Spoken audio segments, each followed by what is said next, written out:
간증문을 읽겠습니다. 목사님 안녕하셨어요. 사이판 선교여행 영상 잘 보았습니다. 단톡방에 올라오는 사진과 글로 이미 알고는 있었지만 편집된 영상을 보니 더 감동이네요. 쉴과 선교가 은혜 가운데 준비되고 진행되는 동안 저에게는 참 많은 일이 있었습니다. 정말 이 땅의 삶은 에브리데이 문제없는 날이 없네요. 제게 일어난 일들을 정리해서 아는 전도사님과 공유한 글이 있어 목사님께도 보내드립니다. 이 믿음 연약한 자는 이리 살고 있었습니다. 목사님. 저는 지난 4개월간 사랑으로 감싸주고 해고시킬 만한 여러가지 악조건의 건강, 가정사, 빈번한 차 문제에도 꾹꾹 인내하며 함께 가려했던 종업원이 마침내 사건이 되어서 터지고만 8월 16일 이후 어제까지 12일간 잠시 지옥을 다녀온 것 같습니다. 놀라셨죠, 목사님? 이건 아직 시작일 뿐입니다. 4월에 매장 종업원을 뽑는 인터뷰하는데 첫 인상이 밝고 씩씩한데다가 제가 너 예수님 믿니? 했을 때 얼마나 신이 나서 하나님 사랑, 예수님 사랑을 쏟아내든지 저는 거기에 마음을 활짝 열고 그날로 이 일을 사랑하게 되었습니다. 엄마도 설교자, 아빠도 프리처, 남동생도 프리처, 게다가 자기가 늘 성가대를 섬기며 찬양은 또 얼마나 근사하게 불러대든지 이런 멋진 믿음의 딸을 뽑았는데 그만 그에게 출혈성 위궤양이 있었네요. 수시로 고통 가운데 식은땀 흘리며 이모 기도해줘요 외치면 바로 뛰어가 배 만지며 같이 기도도 여러 번 했습니다. 그때마다 좋아졌다고 활짝 웃는 그 아이가 얼마나 예뻤는지요. 하지만 여전히 위에 좋은 음식이 뭔지도 몰라 엉뚱한 튀긴 음식 사다 놓고 먹지도 못하고 울고 있을 때면 건강한 음식에 대해 가르치고 때로 집에서 만들어서 가져다 주기도 했습니다. 집 이사가 지체돼 잘 곳이 없어 차에서 밤을 보내는 걸 알고서는 차마 모른 척 할 수가 없어 며칠이지만 호텔비를 대주기도 했습니다. 내가 일찍 사고쳐서 애 낳았으면 넌 내 딸일 나이다. 날 엄마처럼 여기렴. 검은 얼굴의 딸과 함께 행복하게 주님 나라를 이야기하며 아픈 손님들과 다 같이 손잡고 기도도 하며 재미나게 일을 해오던 어느 날부턴가 이 딸이 조금 이상해지대요. 한번 제 볼일 보러 나가면 안 돌아오고 연락이 두절되어 버리고 처음엔 향수도 뿌리고 예쁘게 입고 손님과 제게 상냥함의 극치를 보이던 이 아이가 후줄근하게 몰골이 변해가고 가끔 제게 무리하게 달라들기도 하고 좀 이상했지만 싱글 마음으로 어린 딸 둘을 데리고 살기가 경제적으로 심리적으로 너무 빡빡해서 그런가 보다 이해하며 넘겼습니다. 잦은 차 고장으로 고생을 하다가 어느 날 급기야 차가 완전히 서버린 얼마 후 노동자 계약 조건으로 융자를 받아 차를 살 수 있게 해준 게 바로 7월 말입니다. 저는 아침에 가게를 열면 성경 강해 녹음을 틀고 노트를 펴고 바로 공부 모드로 들어가지요. 그러면 이는 테이블 정리도 하고 청소도 하고 이도 저도 할 일 없으면 자기 자리에 앉아 스마트폰도 보면서 손님을 맞이하곤 했습니다. 그런데 그날 8월 16일은 하나님께서 이 둔한 제가 하도 눈치가 없으니까 제 입에서 엉뚱한 말을 하게 하셨네요. 스테이시, 너 요즘 가게가 많이 슬로우한데 내년 가을까지 임플루브 안 되면 이모 너하고는 재계약 못할 수도 있어. 너도 일자리 잃기 싫으면 좀 더 세일즈에 신경을 좀 더 쓰자. 이러고 서서 얘기를 하는데 대화 도중 테이블 밑에서 갑자기 커다란 쓰레기 봉투를 두 자루나 옆문으로 내보내는 거예요. 순간 좀 이상했어요. 내다 버릴 쓰레기가 왜 저렇게 많지? 나중에 한번 체크해봐야겠네 하고 마음을 먹는데 이가 가까이 오더니 이모 가게를 위해 금식을 생각해봤어요 라고 묻네요. 금식? 그건 그래 하면 좋은데 이모가 좀 기도해보고 신중하게 결정할게 했더니 결정되면 알려달래요. 자기도 같이 동참하겠다고. 마음의 감동이 마구마구 솟구쳐 올라 가슴을 감탄했지요. 세상에 이런 종업원이 다 있나. 주인보다 낫네. 쓰레기 봉투에 대해서는 홀랑 다 잊어먹고 저는 또다시 성경 공부에 몰입했습니다. 잠시 후 밥 사러 가겠다며 늘 메고 다니는 작은 가방을 메고 그이가 나가는데 보안 점검 문에서 삐삐삐 하고 경고음이 울렸습니다. 이가 잠시 주춤하더니 그대로 나가버리네요. 이건 뭐지? 아까 쓰레기 봉투도 또 시큐리티 도어 올림도 뭔가 something wrong이다 싶은 강한 의문이 들더니 심한 경고가 느껴져 카메라를 앞으로 돌렸습니다. 아, 이 어리석은 여자는 어찌 지난 4개월간 단 한 번도 카메라 체크할 생각을 안 했을까요? 가끔 그이가 가게 물건을 입고 걸고 한 적이 있는데 대놓고 물으면 무참할까봐 우회적으로 말하고 넘어간 적이 몇 번 있었지만 이런 모습을 카메라에서 확인하게 될 줄은 정말 100만 분의 1도 생각해 보지 않았습니다.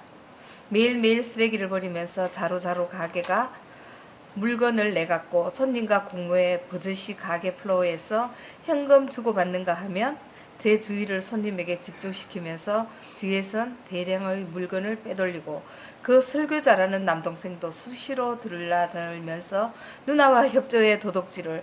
아, 그는 과연 어떤 설교를 할까요? 심지어 어떤 날은 어린 딸을 이용하기도. 제가 공부에 빠져 고개 숙이고 있을 때 경고음 조들기를 들고 가 버즈를 떼어내고 들고 가기 좋게 준비해서 테이블 아래 쌓아 놓았다가 저녁에 제가 불끄러 안에 들어갈 때 한아름 안고 나가는 게 그녀의 일상이었습니다. 다행히 카메라 용량 탓에 열흘 정도의 만행만 할 수 있었고 그 앞에 날들은 그냥 다 지워져 그대로 시간 속에 묻혀버렸네요. 잃어버린 돈보다 사람을 잃고 마음에 상처 입은 이 사실이 너무너무 아팠습니다.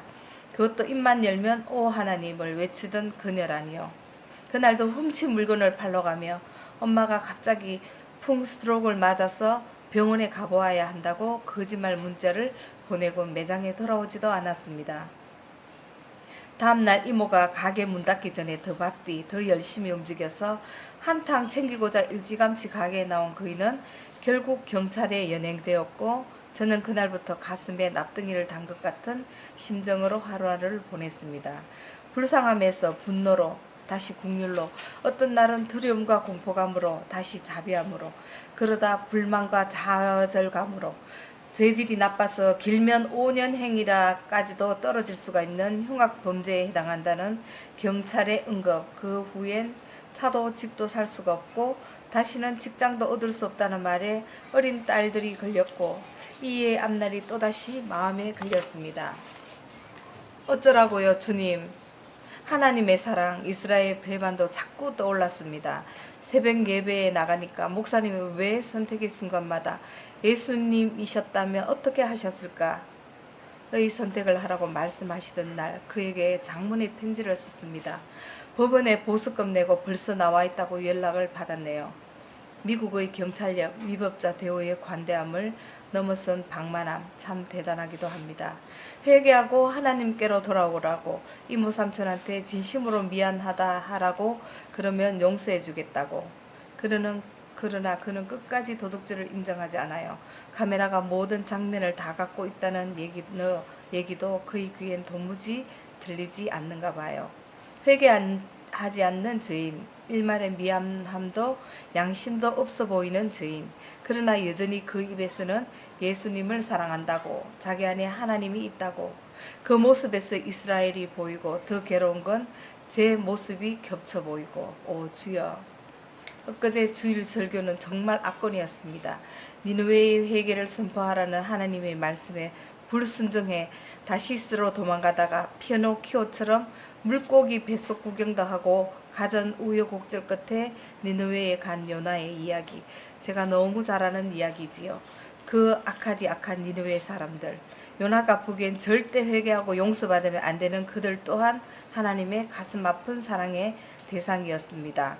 아버지 왜 목사님은 자꾸 저들으라고 설교를 하신답니까? 잘 안다고요.